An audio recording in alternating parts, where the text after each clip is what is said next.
Il ne faut surtout pas confondre le prix d'une action et la valeur de cette action. D'après vous, si vous payez une action 100 €, vous pouvez imaginer un jour la revendre 200 € si la valeur de l'entreprise a doublé. Ça paraît logique. Alors, vrai ou faux? Eh bien, en réalité, ça dépend. C'est vrai si 100 € correspondait exactement à la valeur de l'action de l'entreprise. Mais ce sera faux si 100 € était un prix surévalué par rapport à la valeur de l'action ou sous-évalué. D'où la différence entre le prix et la valeur.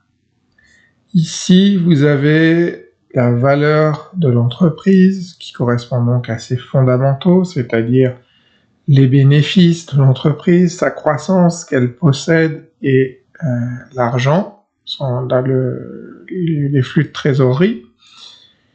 Et en bleu, vous avez le prix du marché. Les variations du prix du marché, c'est ce qu'on appelle la volatilité à la bourse.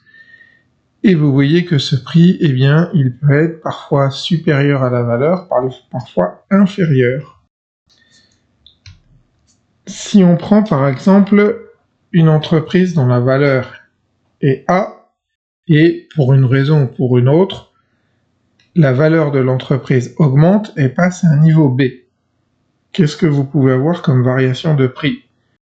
Vous pouvez avoir une oscillation des prix autour de la valeur A, c'est ce qu'on appelle un range, et puis il peut y avoir une légère anticipation du fait que la valeur de l'entreprise va augmenter, et lorsqu'on atteint la valeur B, il va y avoir une énorme augmentation des prix, qui va être suivie éventuellement par un retest de l'ancien niveau de prix, puis une stabilisation du prix autour de cette nouvelle valeur. Donc en fait, on aura eu un range de prix, des oscillations ici autour de la valeur A, puis une forte tendance qui s'installe pour rejoindre la nouvelle valeur, et ensuite donc une espèce de triangle qui va osciller jusqu'à former un nouveau range autour de la valeur B jusqu'à ce que la valeur de l'entreprise change à nouveau. En résumé, le prix, c'est ce que le marché va payer pour obtenir l'action et il évolue tout le temps, en permanence.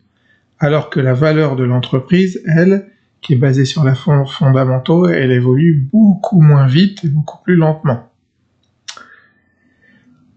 Le prix va dépendre du sentiment des investisseurs, si le sentiment est positif, négatif, des actualités politiques, géopolitiques, économiques, de l'offre et de la demande, si l'action est à la mode ou pas à la mode, etc., etc. Ce qui fait que vous allez avoir de temps en temps un prix largement surestimé pour l'action et de temps en temps un prix sous-estimé. Et c'est justement au moment où le prix est très en dessous de sa valeur que ça crée une opportunité d'achat, et qu'ensuite, quand le prix redevient très au-dessus de la valeur, ça devient une occasion éventuellement de vendre.